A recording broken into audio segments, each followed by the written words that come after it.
नमस्कार मंडळी, ठरलं तर मगचा आजचा म्हणजेच 12 मार्चचा फ्रेश असा रिव्ह्यू तुम्ही माझ्या आवाजामध्ये ऐकत आहात. काल आपण पाहिलेलं आहे की सायली जी आहे तर ती सचिन आणि अस्मिताला जेवायला बोलून येते.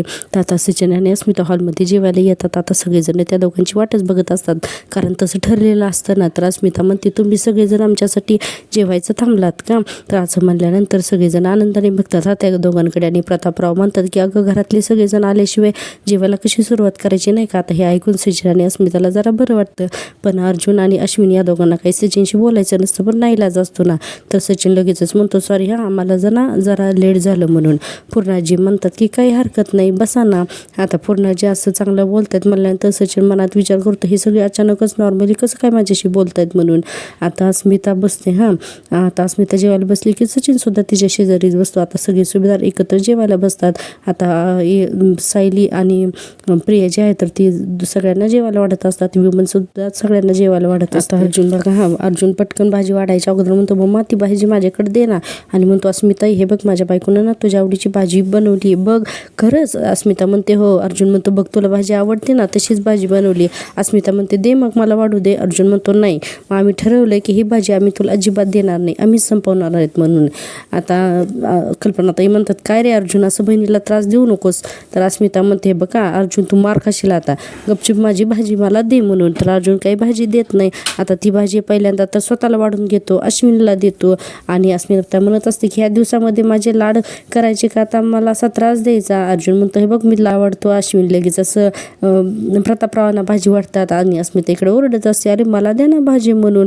आणि म्हणते, एकतर मला किती भूक लागली आहे, माझ्या बाळाला पण भूक लागली आहे ना, आणि मग तुम्ही असं करणार आहेत का माझ्यासोबत? आता असं म्हणल्यानंतर अर्जुन आणि अश्विन मुद्दामून अस्मिताची चेष्टा करत असतात. सगळेजण हसत असतात आणि घरात आनंदी वातावरण असतं. आता लगेच असं अस्मिताकडे भाजी दिली जाते आणि अस्मिताला म्हणतात की घे भाजी. आता विमल अस्मिताला भाजी वाढते. आता कल्पनाताई म्हणतात, बघितलं ना ताटामध्ये आवडीची भाजी काय आली. अस्मिताच्या चेहऱ्यावरती तर लगेच हसू काय आलं. आता अस्मिता म्हणते, मम्मा अगं, हे असू भाजी वाढल्यामुळे नाही आलेलं ग, कारण हे असू आलेलं आहे ते माझ्या 2 भावांमुळे. कारण माझे दोन्ही भाऊ खूप दिवसानंतर माझ्याशी ना पूर्वीसारखं वागतायत ना, यासाठी माझ्या चेहऱ्यावरती हसू आलंय. सचिनला थोडंसं वाईट वाटतं असं म्हणल्यानंतर आता सगळे सुभेदारांना छानपैकी यांच्या घरात जेवण चालू असतं. प्रिया म्हणत असते की तुझं हे नाटक जे आहे ना, मी लवकरच संपवणार आहे. आणि हा सचिन जो आहे ना, तर याला आणखीन दूर करायलाच हवं सुभेदारांपासून, असं तर ही प्रिया मनात म्हणत असते. आणि म्हणते की सचिन, तुला पोळी वाढू की भात वाढू? तर सचिन म्हणतो, भात वाढ. आता कल्पनाताई म्हणतात की विमल, तू सचिनच्या करता दही भात केलायस ना, तर तो घेऊन ये, त्याला आवडतो ना दही भात. तर विमल म्हणते, घेऊन येते. लगेच सचिन थँक्यू मम्मा वगैरे असं म्हणायला लागतो. आता विमल दही भात आणते आणि आता सचिनच्या समोर ठेवते. आजचा सीन खूप छान दाखवलाय. सगळे सुभेदार एकत्र मिळून ना हे जेवत असतात. यांची आज छान अगदी मस्त अशी पंगत रमलेली आहे जेवणाची. तर बराच वेळ तर म्युझिकली असं थोडासा भाग दाखवलेला आहे. आता यानंतर आपण पाहू, प्रतापराव सुद्धा हाताने सांगत असतात की खूप छान झालाय स्वयंपाक म्हणून. आणि ही प्रिया मुद्दामून सायलीकडे बघत असते. सायलीचं सुद्धा चांगलंच लक्ष असतं या प्रियावरती. प्रियाची खोटी स्माईल करत असते सायलीकडे बघून. आता आपण पाहतो की डायरेक्ट दुसऱ्या दिवशी सकाळचा सीन. दुसऱ्या दिवशी सकाळी झालेली असते आणि सायली आरशासमोर आवरत असते. इतक्यातच अर्जुन पण तिथे येतो आणि म्हणतो की आज परत मला लेट झाला म्हणून. आता आरशासमोर उभारून गाड्या वगैरे घालत असतं. सायली त्याला हो म्हणते. अर्जुन म्हणतो, ऐकतोय. सायली म्हणते, बाजूला व्हा ना, किती वेळा तर मला सांगितलंय, मला पण आरसा लागतो, किती घाई गडबडीची वेळ असते. तर अर्जुन म्हणतो, मी एक काम करतो ना, या भिंतीपासून या भिंतीपर्यंत एक मोठा आरसा लागतो, मग हा छोटासा आरसा मला मिळेल. सायली म्हणते, त्यापेक्षा जरा लवकर उठा ना, एकतर आधी आवरा किंवा नंतर आवरा, एकतर सकाळ सकाळ माझी खूप धावपळ होते, तुम्हाला कळत नाही का? आता असं म्हणल्यानंतर अर्जुनला ना ते जुने दिवस आठवायला वीकमध्ये की त्याला स्वयंपाक करायचा असतो. विमल त्याला मदत करत असते आणि अर्जुनची खूप धावपळ होत असते. हे सगळं ना अर्जुनला आठवतं आणि आता अर्जुन थोडा इमोशनल होतो आणि म्हणतो की आय एम सॉरी बायको. आणि म्हणतो की ॲक्च्युली मला माहिती की सकाळी ना खूप धावपळ असते, खूप कामं असतात, तर तू हवं तेवढा वेळ घे आणि तू आवरून घे, मी तुला नाही डिस्टर्ब करणार, ओके? सायली म्हणते, बरं म्हणून. आणि म्हणते की माझं सगळं आवरून झालं ना की मग आपण बाहेर निघूया. आणि हो, दोघं एकत्र नको जायला, आधी तुम्ही जा मग मी जाते. अर्जुन म्हणतो, तुम्ही असं का बोलतेस? तर सायली म्हणते, नाही, तुम्ही अगोदर पडलात तर प्रियाला वाटेल की. सायली म्हणते, म्हणजे तुम्ही पहिल्यांदा बाहेर पडलात की प्रियाला असं वाटेल की तुम्ही ऑफिसला निघालात म्हणून, आणि मी जर का बाहेर पडले तर तिला वाटेल की मी तर कामाला चालली, मग ती पाठलाग नाही ना करणार. अर्जुन म्हणतो, अगं तरी सुद्धा ती पाठलाग करणारच आहे. आता सायली म्हणते, पण तिला गुंगारा कसा द्यायचा ना ते मला चांगलाच माहिती. अर्जुन म्हणतो, काय गुगरा? आता सायली जोरजोरात हसते आणि ती म्हणते गुगरा नाही हो गुंगारा. अहो मी ना खरंच तुम्हाला मराठी शब्दकोश ना भेट म्हणूनच देणार आहे. अर्जुन म्हणतो ते दे मला तू, पण त्या गुगऱ्याचा अर्थ काय, मतलब काय? आता सायली म्हणते हे बघा गुंगारा म्हणजे एक धावपळीच्या वेळेला किंवा कुठल्याही हो की नाही. तर अर्जुन लगेच हसायला लागतो आणि म्हणते मी जशी तुम्हाला तुमच्यापासून स्वतःला सोडून बाहेर निघून जाते तर त्याला म्हणायचं गुंगारा, म्हणजे तू मला रोज गुगरा देतेस. सायली म्हणते गुंगारा हो. तर अर्जुन म्हणतो तुझ्या तोंडून हे किती क्यूट वाटतं माहिती आहे का, आणि तू सुद्धा किती क्यूट दिसतेस बायको यू नो, असं म्हणतो. आता लगेच सायली त्याच्यापासून पळून जाते आणि जोरजोरात हसते आणि म्हणते की हे बघा याला म्हणतात गुंगारा. काय म्हणायचं गुंगारा, आता नीट लक्षात ठेवा हा, असं म्हणून सायली आता तिथून हसत हसत पळून जाते. आणि अर्जुनला अजून सुद्धा गुंगारा म्हणायला येत नसतो, तो गुगराच म्हणत असतो आणि म्हणत असतो की आता हे काय ते मला माहीत नसतं, पण बायको तू ना माझ्यापासून वाचणार नाहीयेस, बायको थांब. म्हणून आता अर्जुन पण सायलीच्या पाठीमागे पळत पळत खाली येतो. आता आपण पाहतो की दुसरा सीन. आता घरामध्ये प्रिया म्हणत असते सुरुवात करा ना पूर्ण आजी म्हणून. आता पूर्ण आजी घाबरत असतात आणि म्हणतात दिसतंय तर सुरेख, पण तुला कसं काय जमलं हे. तर आता प्रियाने केलेलं असते थालीपीठ. आता प्रिया म्हणते ती व्हिडिओ बघून केलंय ना तर असं वाटतं की चवीला पण चांगलं जाणार असणार आहे. अश्विन म्हणतो अगं चवीला कसंही असू दे पण तू मनापासून बनवलेस ना तर ते छानच असतं, याला बापरे याच्या बायकोचं भलतंच कौतुक असतो. आता अर्जुन तर घाबरलेलाच असतो. आता प्रिया म्हणते अश्विन आज दुपारचं जेवण सुद्धा मीच बनवणार आहे ना. आता असं म्हणल्यानंतर अर्जुन आणि प्रतापराव एवढे घाबरतात ना, अगदी विमलसहित सगळे घाबरतात. आणि प्रिया म्हणते हो आज दुपारी ना मी कुर्मा आणि फुलके बनवणार आहे. अश्विन म्हणत असतो वा, तर आणि चालेल ना प्रिया. तर आता कल्पनाताई म्हणतात नाही प्रिया काय आहे ना की तू तन्वी काय आहे ना की इतक्या लवकर इतकी मोठी उडी मारू नकोस गं, नाही काय आहे ना की त्याच्यामुळे ना तू तोंडावर पडशील. आता असं तोंडावर पडशील म्हणलं की अर्जुन लागतो ना हसायला म्हणून. आता प्रिया म्हणते काही हरकत नाही हां, आणि मी चुकले तर सांभाळायला तुम्ही आहात ना, मला ना प्रयत्न करून बघायचा आहे. लगेच अश्विनला फार कौतुक वाटतो. मानेने हो हो म्हणत असतो. प्रतापराव म्हणतात की नाही ही जिद्द आहे ना, ही जिद्द खूप चांगली आहे, खरंच खूप चांगली आहे, पण पोटाचा आहे ना असा आहे मुद्दा आहे. आता असं म्हणल्यानंतर अर्जुन सायली तर इतके हसत असतात. अश्विनला थोडा लगेच राग येतो.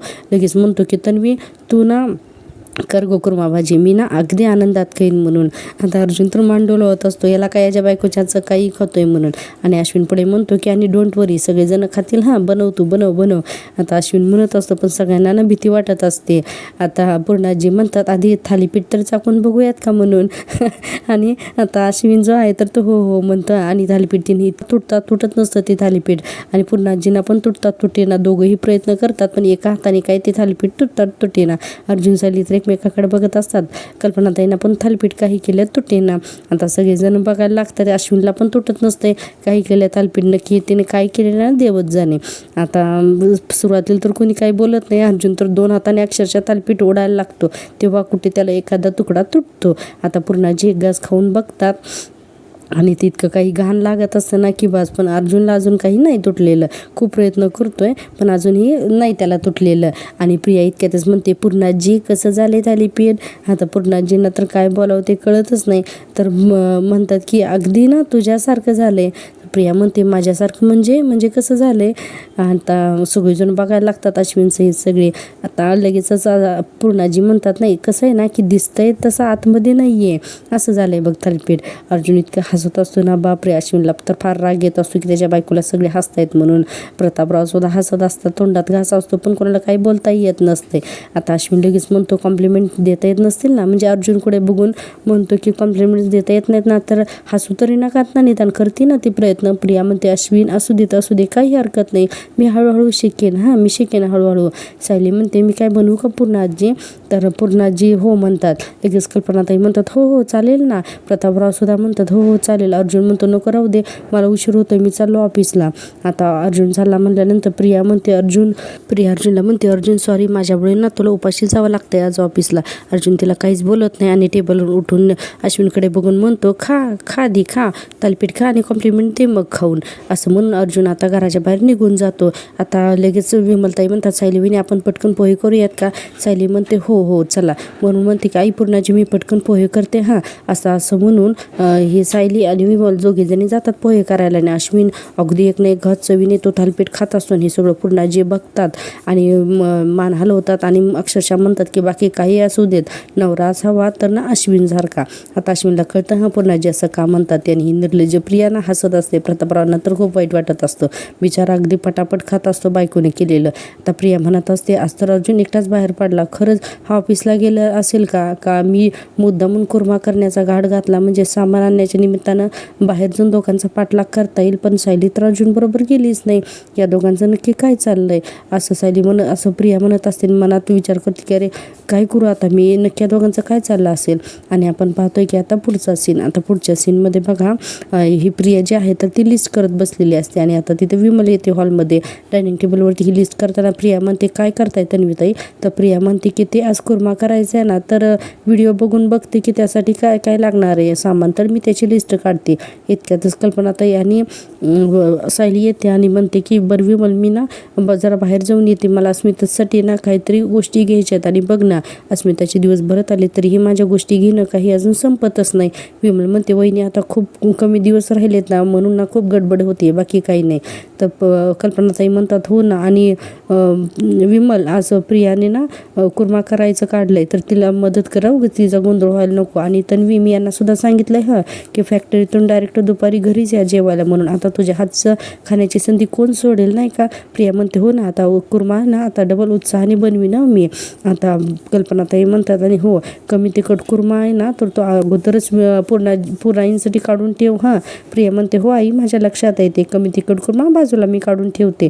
आणि म्हणते की लवकर या, तुम्ही आलात ना मी मस्त गरमागरम कुर्मा आणि फुलके वाढीन तुम्हाला. कल्पनाताई हो म्हणतात, मान हलवतात आणि आता बाहेर जायला निघतात. आता प्रिया मनात विचार करत असते, घरचे सगळे माझ्या जाळ्यात अडकतायत, मग सायलीचा कसा तडफडाट होतोय हे तिच्या चेहऱ्यावर ना साफ दिसतंय, पण कोणीही तिचं ऐकत नाही. असं म्हणून प्रिया खुश होत असते आणि म्हणते का त्या भावड सुभेदारांचा विश्वास जिंकणं खूपच सोपं आहे. आणि इकडे सायली मुद्दा म्हणून घाण तोंड करून तोंड पडलेलं करते आणि म्हणते की प्रिया, मला तुला माहिती आहे की आज की तुझ्या मनात काय चाललंय ते, पण आज काही करून मी ना तुला माझा पाठलाग करूच देणार नाही. आणि म्हणते, विमल येते विमलताई, असं म्हणते. आणि आता या दोघीजणी सुद्धा घराच्या बाहेर पडतात आणि प्रिया इकडे खुश झालेली असते आणि म्हणते की सायली तर कल्पी बरोबर गेली, म्हणजे अर्जुन आणि सायली या दोघांनी आमची शोधाशोध करणं बंद केलेलं दिसतंय, तरी सायलीच्या मागे जाऊन बघितलेलं बरं, उगाच रिस्क नको, असं प्रिया म्हणायला लागते. आणि बघा, आता काहीतरी कारण काढून बाहेर जायला निघतेच. लगेच म्हणते की विमल, मी काय म्हणते, ही जी लिस्ट काढली आहे ना, तर ती सगळं सामान मी घेऊन येते आता पटकन बाजारात जाऊन. तर विमल म्हणते, कशाला ताई, या यादीमध्ये जे सामान आहे ना ते सगळं आपल्या घरामध्ये आहे, तुम्हाला कुठं जायची गरज नाही, चला मी दाखवू का तुम्हाला? तर प्रिया म्हणते, नाही मी मागाशी बघत होते ना, तर कोणीक संपली आहे, तर ती आणावी लागेल ना, ती घेऊन येते. विमल म्हणते, अहो नाही प्रियाताई, आपला मोठा डबा आहे ना की त्यामध्ये जास्तची कणिक ठेवली आहे भरून, त्यामुळे तुला मग कुठं जायची गरज नाही, चला मी तुम्हाला दाखवते. आता प्रिया वैतागते ना, विमल जाते किचनमध्ये आणि म्हणते, आता सायलीचा पाठलाग मला करता येणार नाही ना, आता ती खरंच खरेदी गेली असेल ना तरच बरं, नाही तर माझं काही खरं नाही, असं म्हणून प्रिया जी आहे ती येते टेन्शनमध्ये. आता आपण पाहतोय की विमल म्हणते, अहो प्रियाताई चला ना, तन्वीताई चला ना, येत आहे ना, मी तुम्हाला सामान दाखवते. आता प्रिया म्हणते, हो, दरवाजाकडे बघते आणि म्हणते की हो येते म्हणून. आता प्रियासुद्धा विमलसोबत किचनमध्ये जाते. आणि आपण पाहतो तिकडे कल्पनाताई आणि सायली जे आहे तर अर्जुन बाहेर वाटच बघत असतो गाडीमध्ये, आणि या दोघीजणी सुद्धा अर्जुनसोबत गाडीत बसतात. आणि यांनी प्रियाला चकमा दिलेला असतो आणि अर्जुन बाहेरच थांबलेला असतो ऑफिसला जातो म्हणून. आता सगळेजण गाडीत बसतात आणि सायली म्हणते, आई आम्ही तुम्हाला मार्केटला सोडतो आणि आमचं काम झाले का आम्ही पुन्हा तुम्हाला घ्यायला येतो.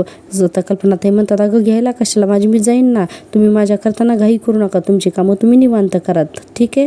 आता असं म्हणतो अर्जुन, म्हणतो चला मग निघायचं आता, म्हणतं हो म्हणून. आता हे तिघंजण सुद्धा गाडीत बसून निघून जातात. प्रियाला या सगळ्याचा पत्ताच लागत नाही.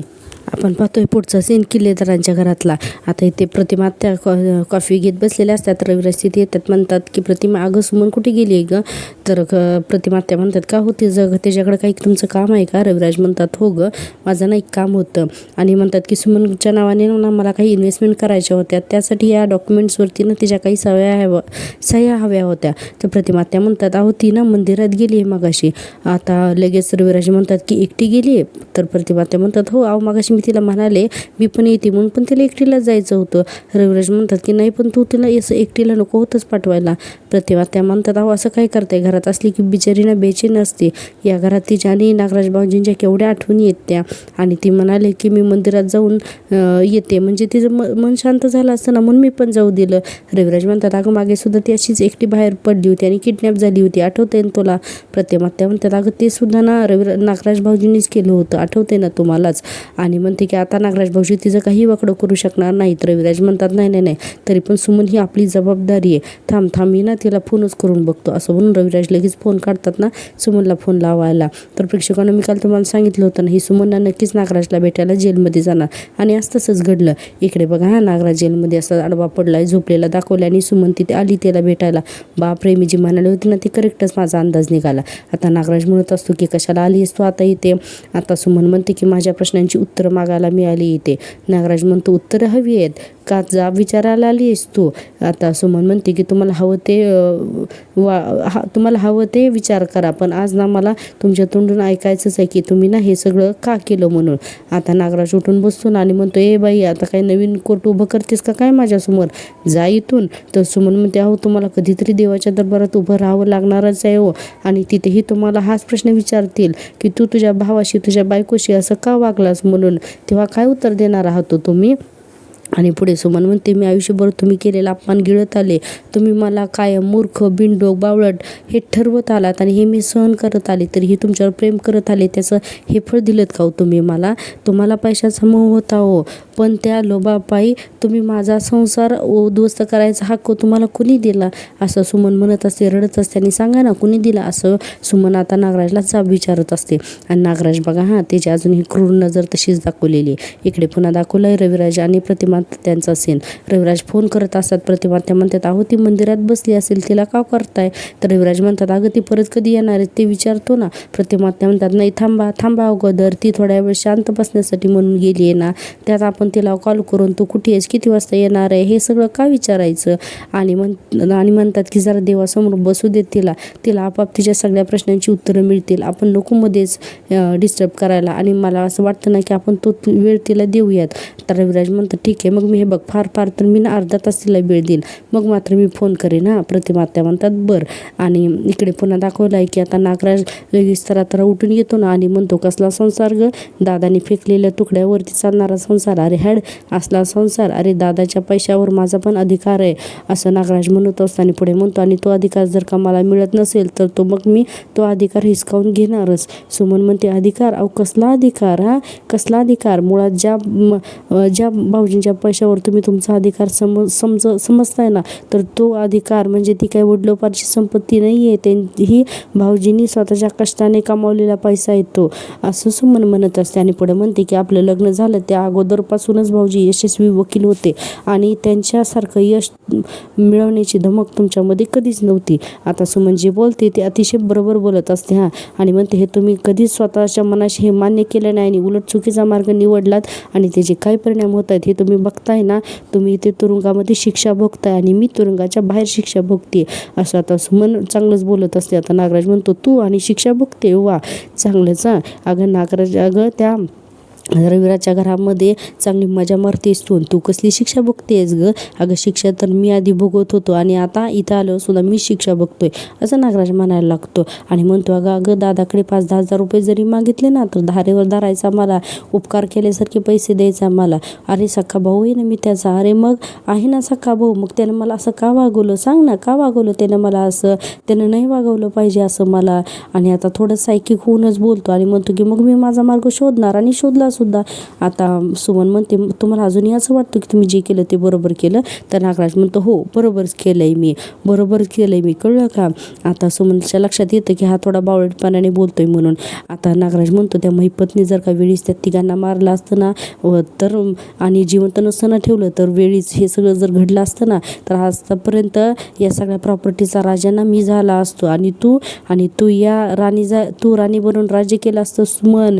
आता सुमन म्हणते स्वतःच्या भावाला दगा देऊन मिळवलेल्या राज्याची राणी मला कधीच बनायचं नव्हतं. आणि म्हणते की तुमच्यामध्ये इतकं विष कुठून आलंय हो, असं नागराजला विचारते. आणि म्हणते की तुमच्यातला माणूस ना मेलाय, फार मेलाय तो.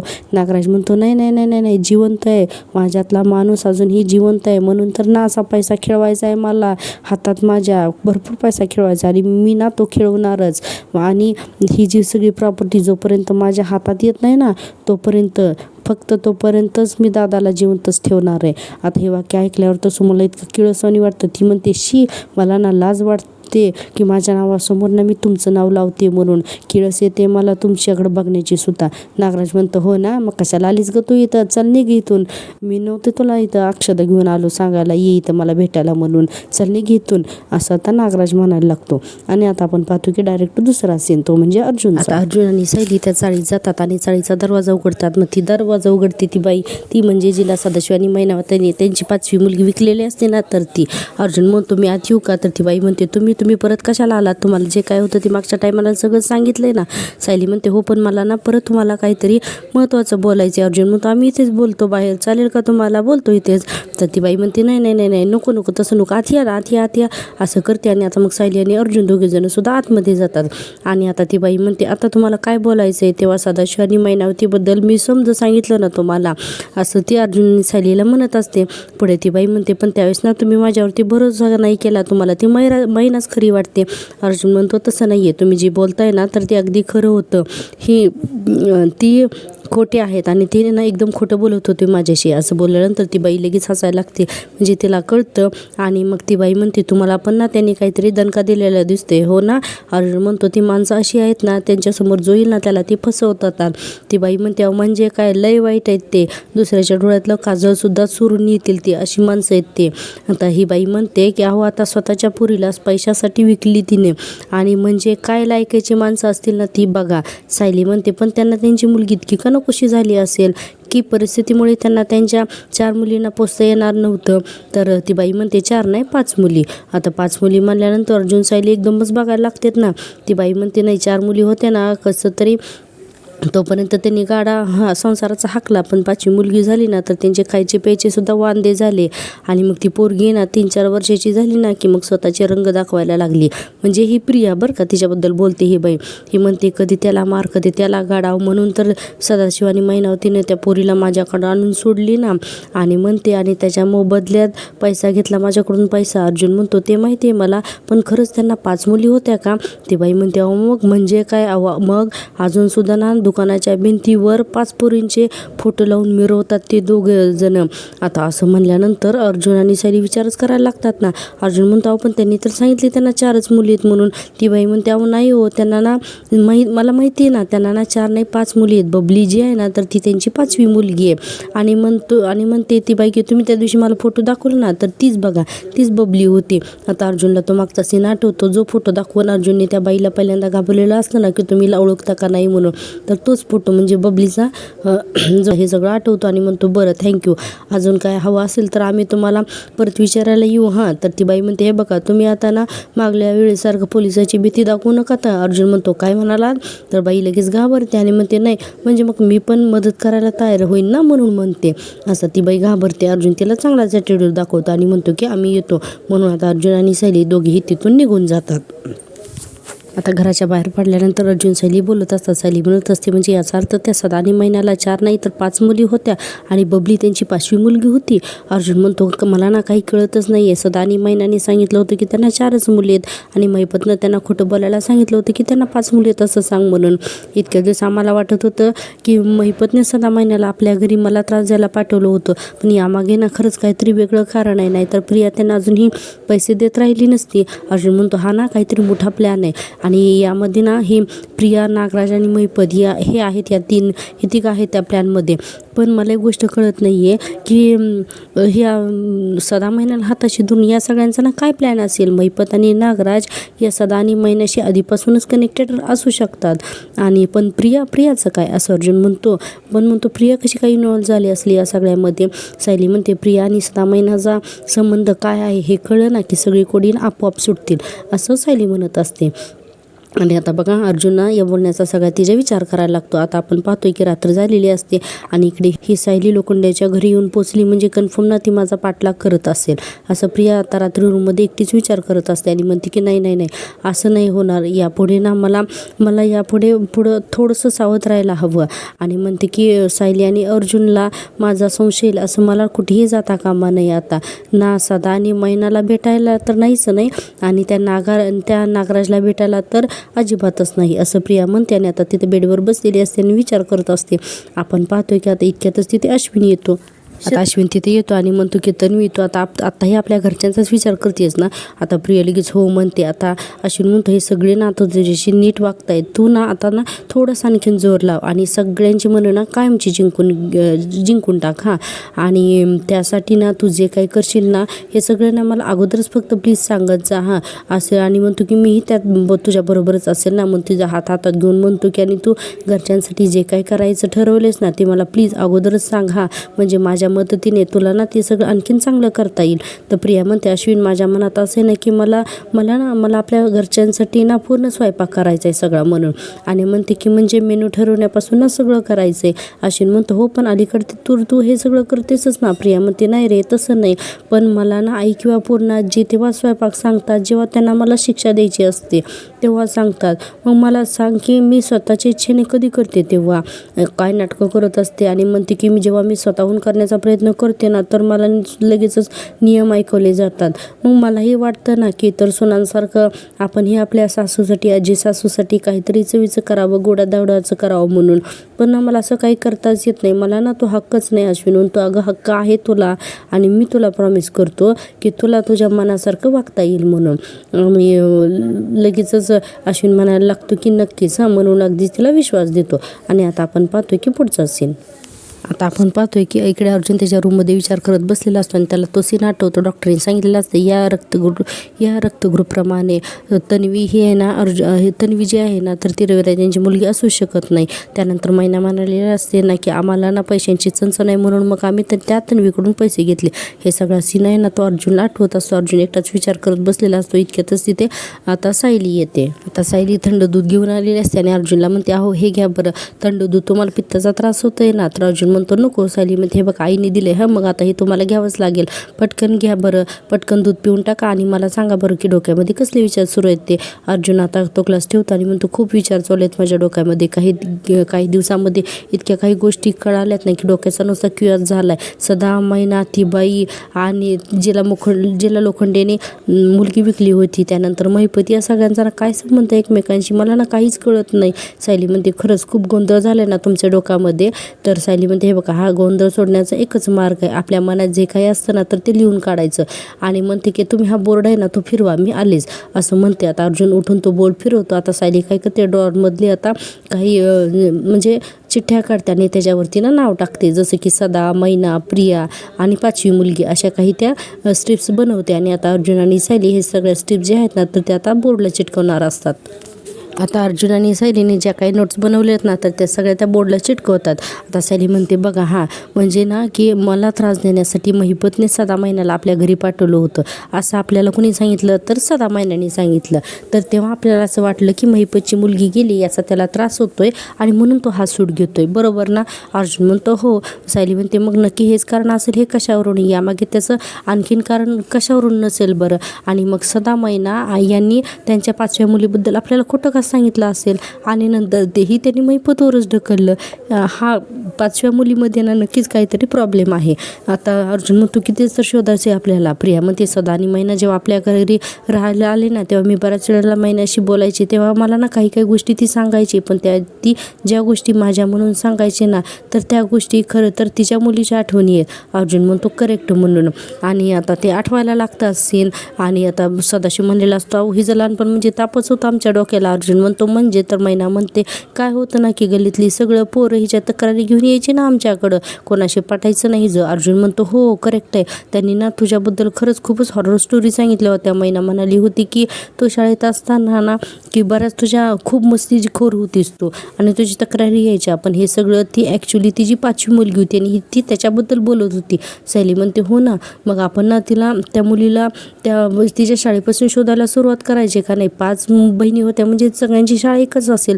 नाही म्हणजे सहसा तसंच असतं ना. अर्जुन म्हणतो हो ना, त्या 5ही मुली कुठल्या शाळेत होत्या हे जर का आपल्याला कळालं ना एकदा, की मग आपल्याला असं म्हणतो. आणि 5वी मुलगी लिहिलेल्या जी स्ट्रिप्स असते ना, तर ती म्हणतो की मग पाहत राहा माझ्यावरती सिरियल. आणि हो, चॅनलला सबस्क्राईब करायला अजिबात विसरू नका. भेटूया उद्याच्या भागात. तोपर्यंत टेक केअर. Bye bye.